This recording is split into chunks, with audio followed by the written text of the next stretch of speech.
Okey, minggu lepas kita dah belajar kan apa alat pengukuran untuk ukur kuantiti fizik yang tertentu. Contoh untuk ukur panjang, jisim,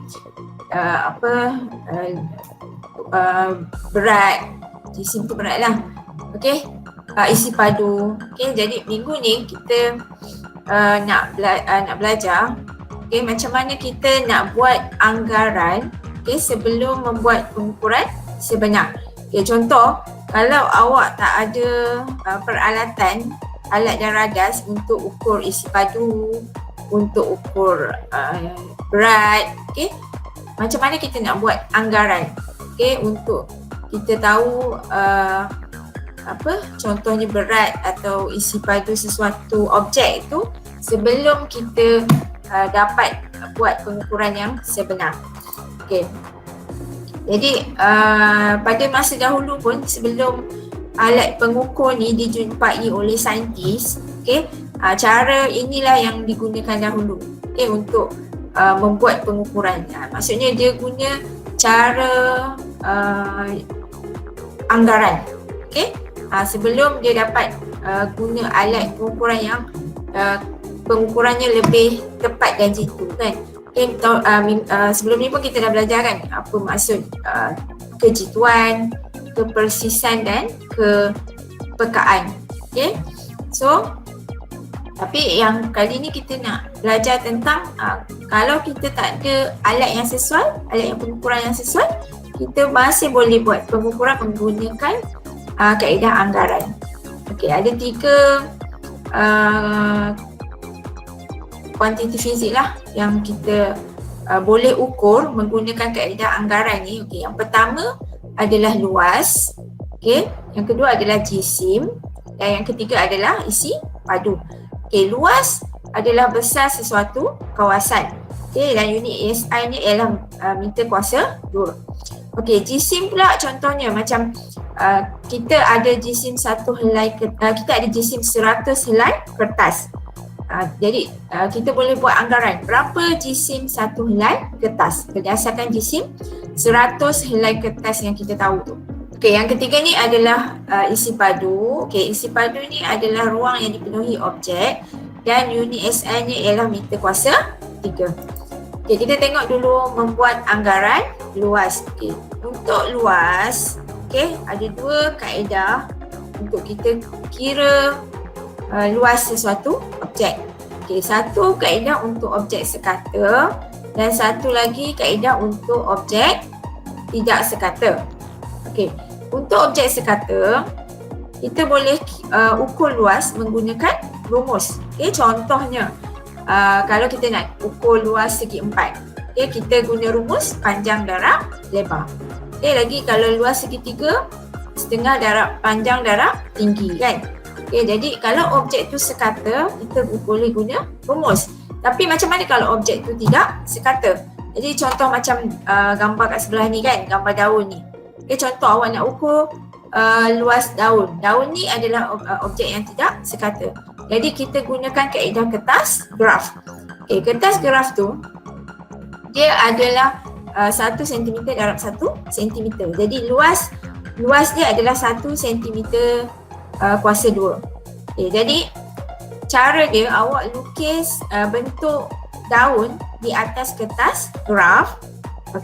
Kemudian awak tandakan right pada petak yang lengkap. Yang lengkap maksudnya yang sepenuhnya gambar tu, petak tu ada sepenuhnya pada gambar daun yang awak lukis tu. Kemudian petak yang separuh lengkap. Separuh lengkap maksudnya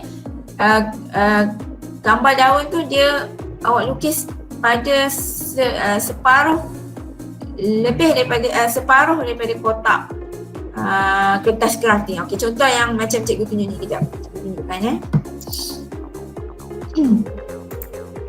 contoh yang ni.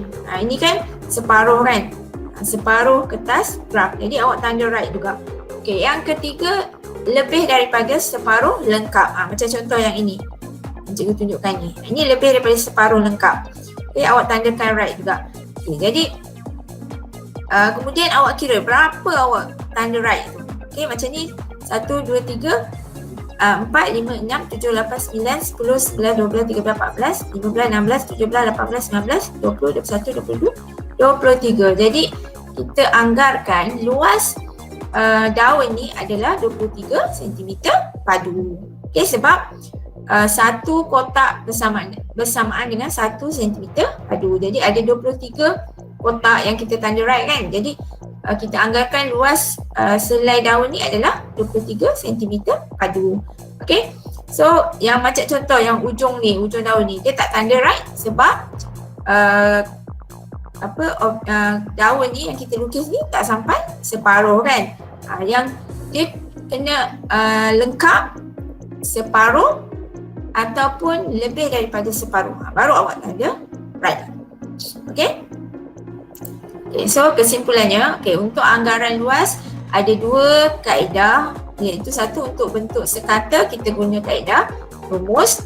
Contohnya macam luas segi 3, segi 4. Kalau untuk bentuk tidak sekata, contohnya macam luas daun tadi, kita guna kaedah kertas graf. Yang kedua, membuat anggaran jisim. Contoh kita beli kertas kan. Kertas kalau kita beli dekat kedai, dia satu rim, kita panggil satu rim. Dalam satu rim tu dia ada berapa, contohlah 1000 helai kertas ke, 2000 helai kertas ke. Jadi dia akan bagi berat kan kertas tu. Dia akan bagi berat untuk kalau contoh yang dalam gambar ni 100 helai kertas, berat dia 500 gram. Jadi kalau kita nak kita dah ada berat untuk 100 helai kertas, kita boleh anggarkan selai kertas tu beratnya berapa dengan cara kita bahagi kan. 500 gram bahagi dengan 100. Jadi kita akan dapat anggaran sehelai kertas tu jisimnya adalah 5 gram. Ini untuk jisim lah. Biasanya jisim ni dia akan bagi jisim dalam kuantiti yang besar. Kemudian dia akan suruh awak cari jisim untuk 1 unit. Macam tu. Yang ketiga, membuat anggaran isi padu. Membuat anggaran isi padu. Anggaran isi padu ni pun sama macam luas tadi. Dia ada dua. Satu objek sekata, satu lagi objek tidak sekata.